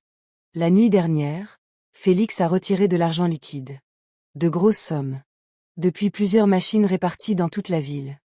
Notre système de surveillance n'a détecté le schéma qu'il y a 1 heure. Joseph est déjà debout. Combien de temps avons-nous? Je ne sais pas. Peut-être quelques heures. Peut-être moins. Samuel, j'ai des gens qui déménagent en ce moment. Mais Joseph, tu dois m'écouter très attentivement. Parlez-lui. Ne lui laissez pas deviner que vous êtes au courant. Si elle panique, si elle s'enfuit avant que nous soyons en position. Elle ne s'enfuira pas, dit Joseph. On ne peut pas en être certain. Elle ne s'enfuira pas, répète Joseph. Sa voix est plus basse que jamais depuis 2 jours. Parce qu'elle ignore que je sais tout. Elle croit que j'en sais un peu. Elle gère depuis 2 ans un homme qui s'y connaît un peu. Elle est douée pour ça. Elle ne s'affolera pas pour un rien. Un silence. Tu vas descendre prendre le petit déjeuner, dit lentement Samuel, comprenant la situation. Je vais descendre prendre le petit déjeuner, confirme Joseph. Et faire comme si de rien n'était. Rien n'a changé, dit Joseph. Du moins, à sa connaissance. Comment comptes-tu t'y prendre? Joseph contemple son reflet dans la vitre sombre de son bureau. La ville s'étend derrière lui, s'éveillant peu à peu. Le ciel est d'un gris pâle, typique du petit matin. L'homme qui le regarde à travers la vitre est immobile. D'un calme absolu. Un homme qui a survécu à toutes les épreuves de la vie en se forgeant une carapace plus résistante que les épreuves elles-mêmes. Je fais ça depuis 2 jours, dit Joseph. Combien de temps te faut-il? 6 heures. Peut-être 7. Vous en avez 6. Il raccroche. Il change de chemise. Il descend.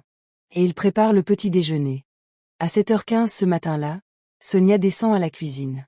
Elle est élégamment vêtue. Joseph est à table et lit un journal. Il lève les yeux. Il sourit.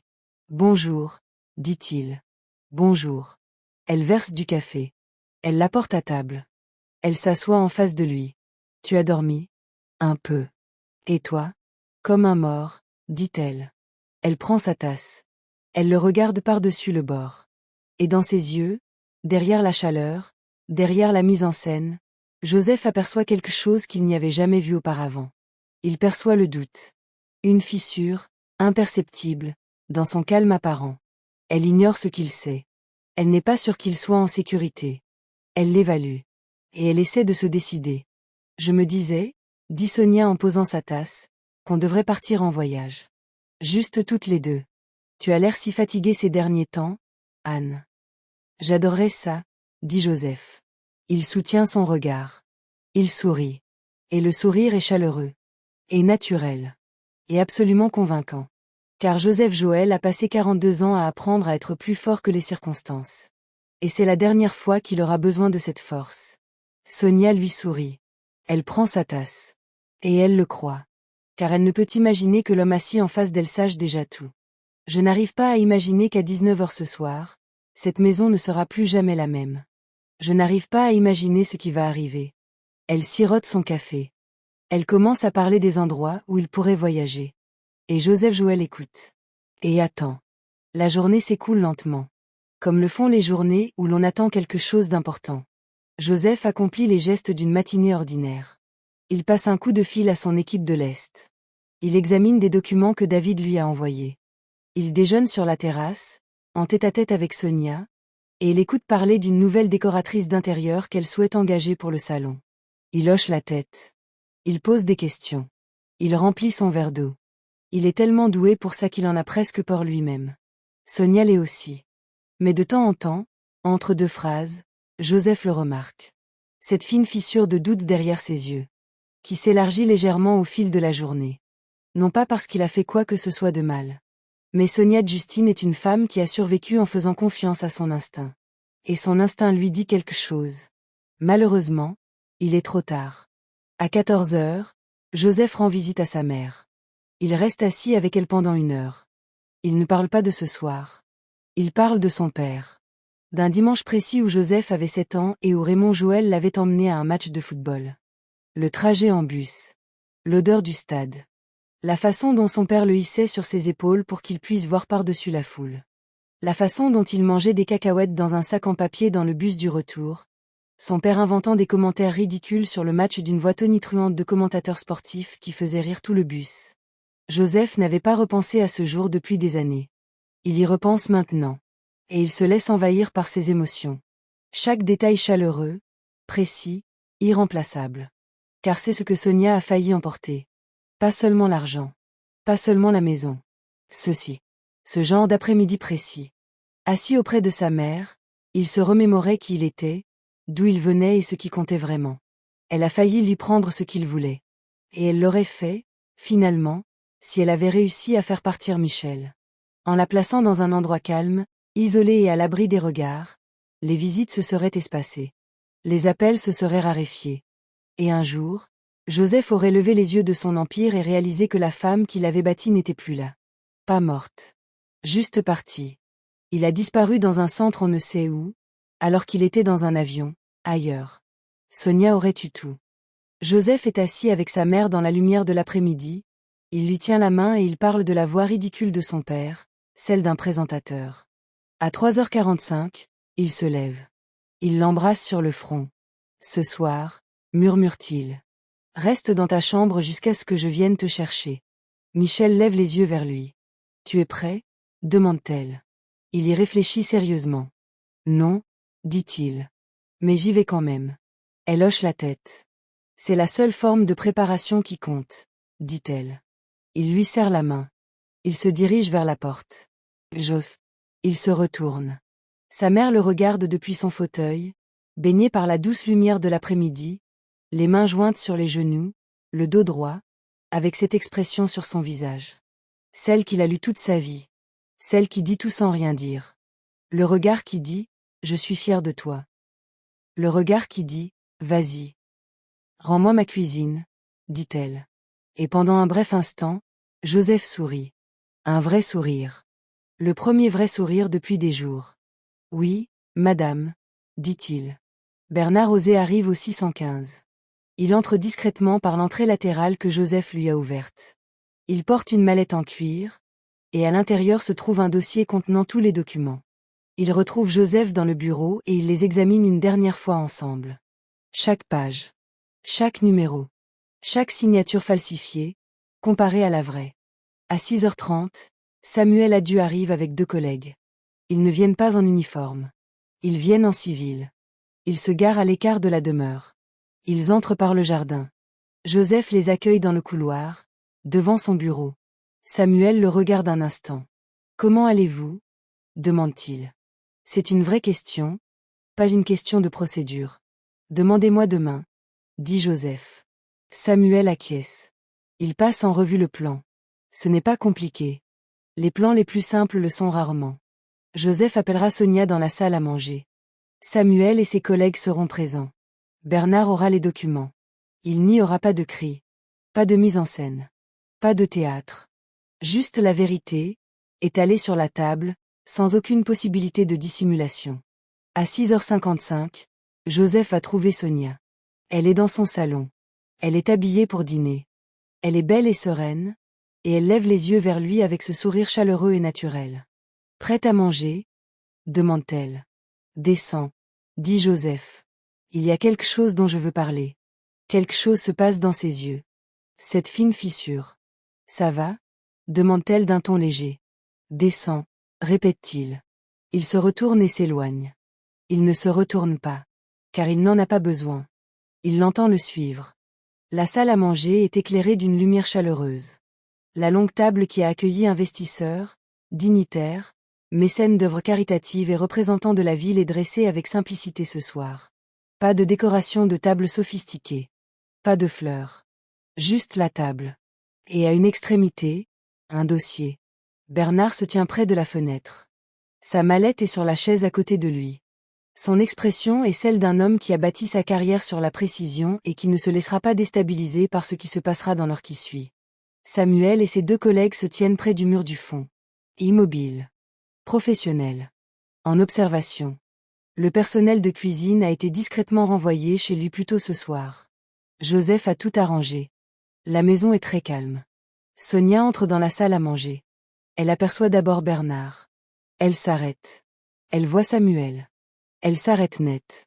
Et pour la première fois en 2 ans à observer Sonia Justine Joël afficher un sang-froid impeccable en toutes circonstances, Joseph la voit se fissurer. Sans que ce soit spectaculaire. Pas d'un coup. Ça cède comme un barrage. Silencieusement, imperceptiblement, sous la pression. La fissure se propage dans la structure avant même que l'eau n'arrive. Son regard se pose sur Joseph. « Qu'est-ce que c'est » demande-t-elle. Sa voix est légère. Elle chante encore. Mais sous cette légèreté apparente, quelque chose a changé. Quelque chose en dessous tire fortement dans la mauvaise direction. Joseph s'approche de la table et tire la chaise la plus proche de lui. Il s'assoit. Il pose ses mains à plat sur la table. Et il dit, très doucement, « Assieds-toi, Sonia. » Elle reste immobile un instant. Puis elle s'assoit. En face de lui, elle pose ses mains sur ses genoux et se redresse. Elle relève le menton. Elle fait ce qu'elle a toujours fait. Se réorganiser. Elle se ressaisit. Elle se prépare à gérer la situation, quelle qu'elle soit. Joseph ouvre le dossier. Il le tourne face à elle. Puis il le fait glisser sur la table. Elle le regarde. Elle ne le touche pas. Mais elle le regarde. Et Joseph la regarde lire la première page. Elle observe son regard parcourir les chiffres. Les noms des comptes. Le chiffre en bas de la page, qui affiche 11 millions de dollars. Elle observe le moment précis où elle comprend que ce n'est pas de la suspicion. Ce n'est pas une accusation. C'est tout. Tu m'as volé, dit Joseph. Sa voix est d'un calme absolu. Le calme d'un homme qui a déjà traversé la tempête, qui en est sorti indemne et qui n'a plus rien à prouver. Sonia reste silencieuse. Elle regarde le dossier. Elle regarde Joseph. Et puis elle fait quelque chose auquel il ne s'attend pas. Elle sourit. C'est un petit sourire. Mince. La vraie. Pas la version chaude et artificielle. Celle-ci est tout autre. C'est le sourire de quelqu'un qui retire un masque qu'il a porté pendant très longtemps. Comment l'as-tu su ? Demande-t-elle. Sa voix est différente aussi. La douceur a disparu. Ce qui se cache derrière est tranchant, clair et absolument glacial. Est-ce important ? Demande Joseph. Je suis curieux. Ma mère, dit Joseph. Et à l'évocation de sa mère, le sourire naissant de Sonia vacille. À peine. Mais il vacille. Elle aurait dû se mêler de ce qu'elle ne comprenait pas, ce ne sont que des mensonges, dit Sonia. Elle comprenait parfaitement, dit Joseph. Elle a tout compris. Elle a essayé de me le dire et je ne l'ai pas écouté. Ce n'est pas un échec de sa part. C'est à moi. C'est vrai, dit Sonia. Et sa voix est presque agréable maintenant. Comme peuvent paraître presque agréables les choses très dangereuses lorsqu'elles abandonnent toute prétention d'innocuité. Tu étais très facile à vivre, Joseph. Tu le sais. Un homme brillant. Brillant avec l'argent, brillant en affaires.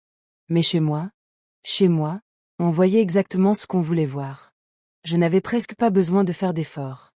La pièce était parfaitement calme. Bernard est toujours près de la fenêtre. Samuel n'a pas bougé. Joseph regarde sa femme de l'autre côté de la table. Quand as-tu pris ta décision ? Demande-t-il. Avant le mariage. Elle incline la tête. Est-ce important ? Je veux comprendre. Pourquoi ? Ça ne changera rien. Non. Joseph est d'accord. Ça n'arrivera pas. Il se penche. Il ferme le dossier. Il pose ses mains dessus et la regarde fixement. 8 jours après notre mariage, dit-il. Vous avez ouvert un compte offshore. Uniquement chez Capital Holdings. Vous et Félix. Ta cousine. Son expression reste impassible. Mais quelque chose change dans son regard. Tu n'aurais jamais cru que je retrouverais Félix, poursuit Joseph. Parce que tu as très bien caché le lien. Un nom de famille différent. Aucune trace de cette relation dans vos documents. Cela a nécessité de la planification. Cela a pris du temps. Oui, dit-elle. Vous aviez prévu cela avant le mariage. Un silence. Je me protégeais, dit-elle. C'est tout. En volant 11 millions de dollars. En veillant à ce que, quoi qu'il arrive, je sois pris en charge. Tu sais ce que c'est que d'être pauvre, Joseph. Tu en parles toujours. Tu as bâti un empire parce que tu en avais peur. J'en avais peur aussi. J'étais simplement plus pragmatique quant à la solution. Joseph la regarde longuement. Et ce qu'il ressent à cet instant est inattendu. Pas la rage. Pas le chagrin. Quelque chose de plus sourd que les deux. Quelque chose qui ressemble, terriblement, presque à de la tristesse. Pas pour lui-même. Pour elle. Pour celle qu'elle était avant de devenir cela. Qu'est-ce qui a bien pu arriver à une personne pour qu'elle construise sa vie ainsi? Calculé. Vide au centre. Une belle structure vide de tout contenu. Il ne le dit pas. Ce n'est pas le moment. Mais il le sent. Alors il se lève. Et sa voix, lorsqu'il prend la parole ensuite, n'est plus discrète. C'est clair. Puissant. La voix d'un homme qui a retrouvé la terre ferme après une très longue période sous l'eau. Vous avez pris mon argent, dit-il. Vous pourrez en répondre devant le tribunal. Mais ce que vous avez fait à ma mère. Il s'arrête. Il respire. Ce que vous avez fait à ma mère est irréparable. Vous ne pouvez pas réparer ce que vous lui avez fait. Vous l'avez affamée dans la maison de son propre fils. Vous l'avez isolée. Tu l'as réduite au silence. Tu as pris une femme qui a survécu à bien plus d'épreuves que tu n'en affronteras jamais et tu l'as forcée à se tapir sur le sol d'une cuisine, dans le noir, à manger des miettes. Sa voix ne se brise pas. Mais il a un prix à payer pour ne pas le laisser faire. Tu lui as fait peur de manger. Le silence règne dans la pièce. Tu devras répondre de cet argent, dit Joseph. Chaque dollar. Devant un tribunal. Avec des avocats, des preuves et un juge. Ce processus aura lieu et il sera mené de façon approfondie. Il fouille dans la poche de sa veste. Il pose un seul document sur la table. Mais voilà ce qui se passe maintenant. Sonia regarde le document. C'est une seule page. Claire et formelle, portant l'entête de l'équipe juridique de Joseph. Signe là, dit Joseph. Elle lève les yeux vers lui. Qu'y a-t-il? La fin, répond-il simplement. Un éclair passe sur son visage. Plusieurs choses, en fait. Dans l'ordre. Rapidement. Du calcul. Puis de la défiance. Puis quelque chose qui aurait pu être, très brièvement, le début d'une véritable émotion. Sous cette froideur se cache quelque chose d'humain, de fragile et de craintif. Puis le calcul reprend le dessus. Elle saisit le stylo. Elle signe. Elle pose le stylo. Et elle fait glisser la feuille de papier sur la table. Que se passe-t-il maintenant? Demande-t-elle. Joseph fait un signe de tête à Samuel. Et Samuel s'avance. Et Sonia Justine Joël, pour la première fois de sa vie si contrôlée et si réfléchie, se retrouve dans une situation imprévue. Elle se lève de sa chaise. Elle regarde Joseph. Et le dernier masque tombe complètement. Ce qui se cache dessous, c'est la rage. Une rage pure, brûlante, impuissante. La rage de quelqu'un que rien ne pouvait arrêter. Qui n'avait jamais rencontré d'obstacle insurmontable, ni par son charme ni par ses calculs. Et pourtant, elle a réussi, affirme Sonia. Sa voix tremble maintenant. Elle perd enfin le contrôle. Ta mère. Elle a œuvré contre cette famille depuis le début. Elle n'a jamais voulu de moi ici. Elle ne m'a jamais accepté. Elle t'a monté contre moi et tu ne t'en rends même pas compte, tellement tu es aveugle. Ça suffit, dit Joseph. C'est une vieille femme aigrie qui ne supporte pas de partager son fils et tu es trop aveugle pour le voir. J'en ai assez. Il n'ose pas la voix. Il n'en a pas besoin. Le mot résonne comme une porte qui se ferme. Final. Absolu. Sonia s'arrête. Elle le regarde de l'autre côté de la table.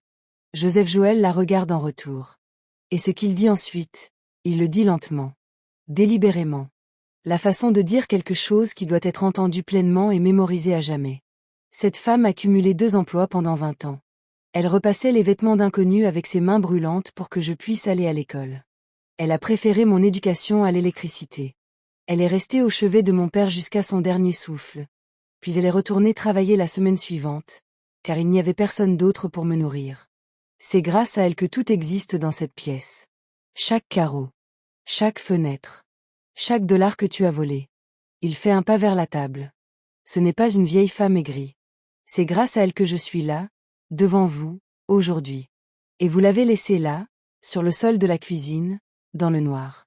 Sa voix se brise enfin. À peine. Juste une fois. Vous l'avez posée sur le sol de la cuisine, dans le noir. Le silence qui suit est assourdissant. Sonia ne dit rien. Il n'y a plus rien à dire. Samuel pose une main douce mais ferme sur son bras. Et cela commence. Elle est escortée vers la porte. Elle marche raide. Droite. Elle ne s'effondrera pas. C'est clair. Quoi qu'il en soit, Sonia Justine ne donnera pas à cette salle la satisfaction de la voir s'effondrer. Elle s'arrête sur le seuil. Elle se retourne. Une dernière fois. Tu vas le regretter, dit-elle. Joseph la regarde. Non, dit-il. Je ne le ferai pas. Et il le pense vraiment. Complètement. Elle se détourne. Elle franchit la porte. Et le bruit de ses talons sur le couloir de marbre s'estompe. Peu à peu. Et elle disparaît. Le manoir est silencieux. Joseph reste longtemps debout dans la salle à manger après son départ. Bernard murmure quelque chose à propos de documents et des prochaines étapes. Joseph hoche la tête. Il s'occupera de tout. Les avocats. Le procès. Les comptes. L'audit médico-légal. Le travail long, minutieux et ingrat de démêler 2 années de destruction délibérée. Il s'occupera de tout. Mais pas maintenant. Pour l'instant, il n'y a qu'une seule chose. Il sort de la salle à manger. Il descend le couloir. Il se dirige vers l'allée. Il frappe à la porte de sa mère. Maman. Un silence. Je peux entrer? Viens. Il ouvre la porte. Michel est assise dans son fauteuil près de la fenêtre, exactement comme cet après-midi. Toujours emmitouflée dans son cardigan bleu clair. Les mains jointes sur les genoux, la lampe à côté d'elle projette une lumière chaude sur son visage. Elle regarde Joseph lorsqu'il entre. Elle lit sur son visage.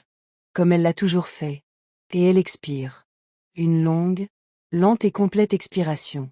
Le genre d'expiration qui libère quelque chose de retenu depuis très longtemps. C'est fini, dit Joseph. Elle hoche la tête. Il traverse la pièce. Il s'assoit par terre devant son fauteuil. Comme lorsqu'il était petit, assis à ses pieds. Quand elle lui lisait des histoires dans leur petit salon, qu'il s'appuyait contre ses jambes, qu'elle posait sa main sur sa tête et que le monde entier lui paraissait plus simple et plus sûr. Et maintenant, il est assis à ses pieds. Dans cette immense maison. Dans cette pièce qui est enfin, entièrement, inconditionnellement la sienne. Et Michel Joël pose sa main sur la tête de son fils. Et il reste silencieux. Longtemps, le silence s'installe. Puis Joseph prend la parole. Et sa voix, lorsqu'elle s'élève, n'est pas celle d'un milliardaire. C'est la voix d'un petit garçon qui s'est endormi devant la porte d'entrée en attendant le retour de sa mère. Pardon, maman. Elle lui caresse doucement les cheveux. Je sais. J'aurais dû écouter. J'aurais dû être là. J'aurais dû le voir. J'aurais dû. Je n'écoutais pas et tu l'as payé. Et moi jamais. Il s'arrête. Il lève les yeux vers elle. Son visage, éclairé par la lampe, est doux et ridé, empli d'un amour qui n'exige pas la perfection. Un amour qui n'est pas une récompense pour avoir bien agi, mais une réalité permanente, inconditionnelle et inépuisable. Tu es revenu, dit-elle simplement. Tu as toujours été là. Et tu es revenu. Il regarde sa mère. Et pour la première fois depuis très longtemps, Joseph Joël pleure. Pas des larmes retenues, en secret. Le vrai. Celui qui vous fait trembler de la tête aux pieds, qui hurle de douleur, qui vous paraît insurmontable, et qui signifie que quelque chose, longtemps resté enfermé en vous, a enfin trouvé sa porte. Michel lui prend la tête entre ses mains. Comme s'il était encore assez petit pour qu'on puisse le serrer tout entier dans ses bras. Tout va bien, murmure-t-elle. Son hymne. Son cri de guerre. Sa religion. Tout va bien. Et cette fois, pour la première fois depuis très longtemps, c'est vrai. Les semaines qui suivent ne seront pas simples. La vérité simplifie rarement les choses. Cela leur donne une réalité. Et les choses concrètes demandent des efforts.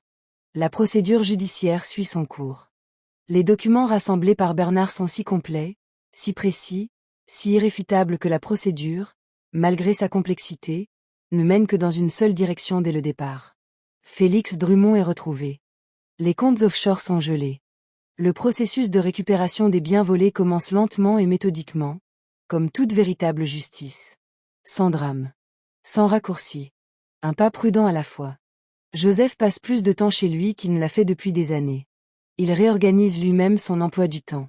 Pas de façon spectaculaire. Pas de grandes annonces. Il commence simplement à faire des choix différents. Il refuse les voyages non essentiels. Il met fin aux réunions qui se prolongent après 18 heures. Il pose son téléphone face cachée sur la table pendant le dîner. De petits choix. Refait chaque jour. Le manoir commence à changer. Ce n'est pas la structure, ni les pièces, ni les sols, ni les parois vitrées, ni le jardin qui changent. Ce qui change, c'est ce qui remplit l'espace. Depuis des mois, l'endroit résonnait des performances et du management, et de cette atmosphère froide et pesante si particulière à une maison où l'on observe et calcule sans cesse. Désormais, il se remplit d'autres choses. Des effluves de cuisine du dimanche matin. Michel prend les rênes de la cuisine le dimanche. Pas en permanence. Pas officiellement. Elle ne l'annonce pas et ne demande pas la permission.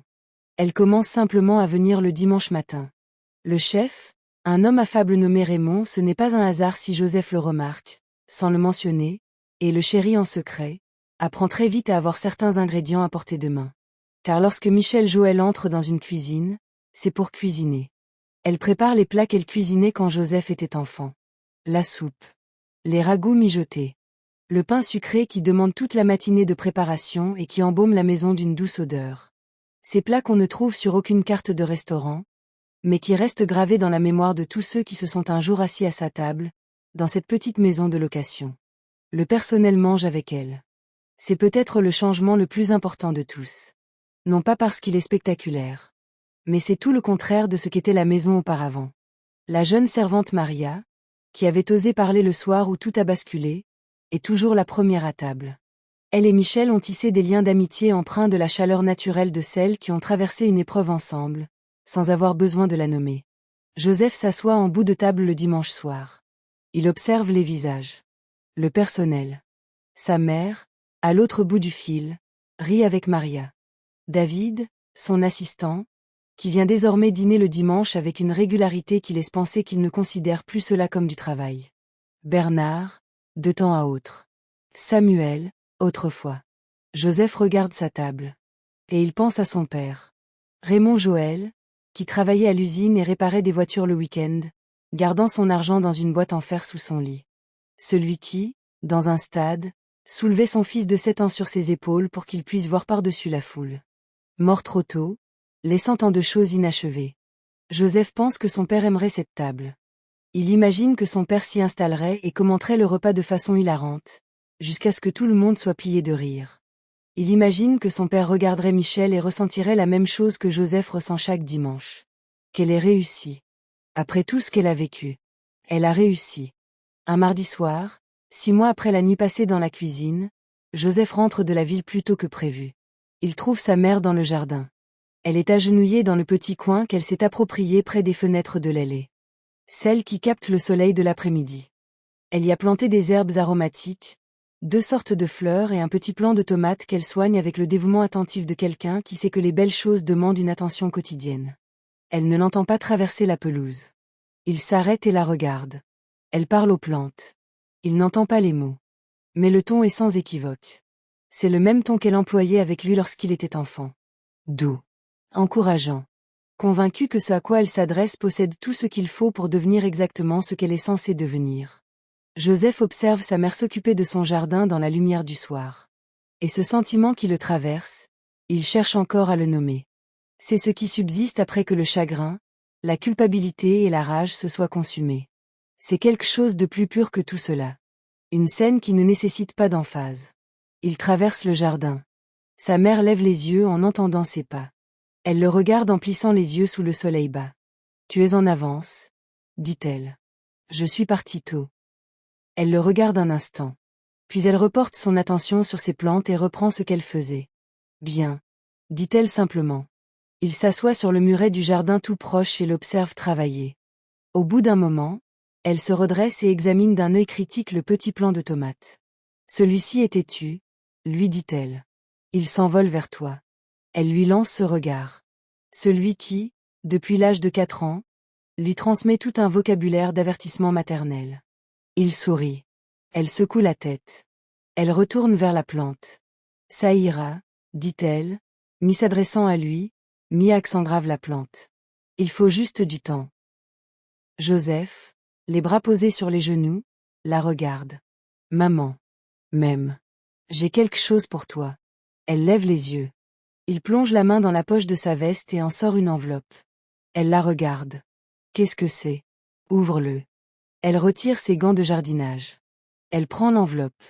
Elle l'ouvre avec des doigts prudents et méthodiques, comme elle le fait pour tout, sans jamais déchirer ce qui peut être déplié.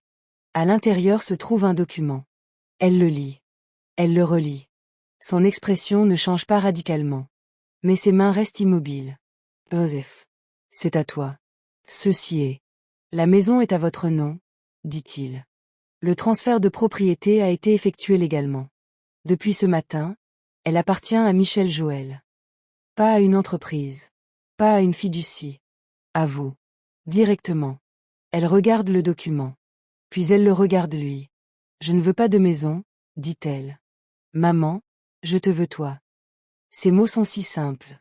Si directs. Si profondément elle. Joseph reste silencieux un instant. Tu m'as, dit-il. Alors pourquoi aurais-je besoin d'une maison? Parce qu'elle est à toi. Parce que tout ce qu'il y a dedans vous appartient. Parce que personne ne pourra jamais vous dire que vous n'avez pas le droit de manger dans votre propre cuisine, que la nourriture coûte trop cher, que vous avez raté le dîner ou que vous devriez vous mêler de vos affaires. Personne. Plus jamais. Michel le regarde. Ses yeux brillent. Elle ne pleure pas facilement. Elle ne l'a jamais fait. Ce n'est pas une femme qui joue la comédie.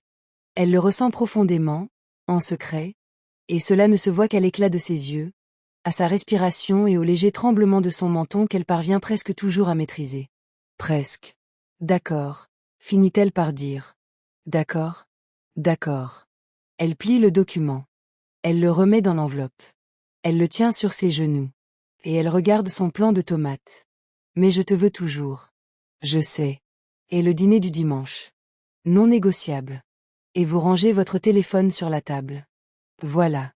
Et vous cessez de faire des voyages qui ne nécessitent pas votre présence. J'y travaille. Travaillez plus vite. Il rit. Elle le regarde de côté avec ce regard-là. Puis elle rit aussi. Et voilà. Ce grand rire chaleureux et franc. Celui qui emplissait leur petite maison les soirs où le monde était dur, mais où ils étaient ensemble et où l'union leur suffisait. À présent, il résonne dans le jardin. Elle s'élève dans l'air du soir, au-dessus du manoir, des lumières de la ville en contrebas et du ciel qui se part de toutes les nuances d'orange et d'or. Elle monte, monte encore, sans jamais redescendre. Car c'est ainsi que les choses réelles demeurent. Ce soir-là, Joseph prépare le dîner lui-même. Enfin, pas tout.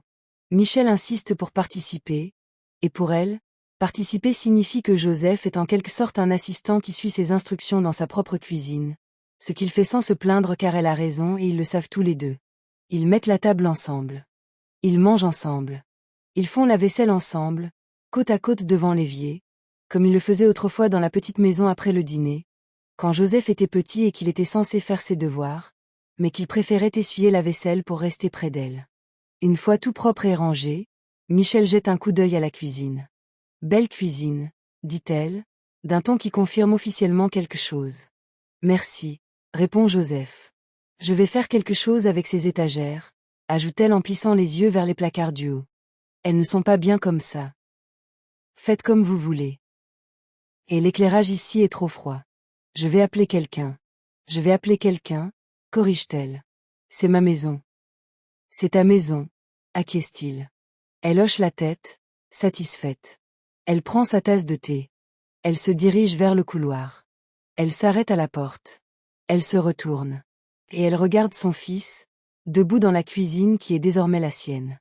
Dans la maison qui est désormais la sienne. Dans la vie qui aurait toujours dû être la sienne.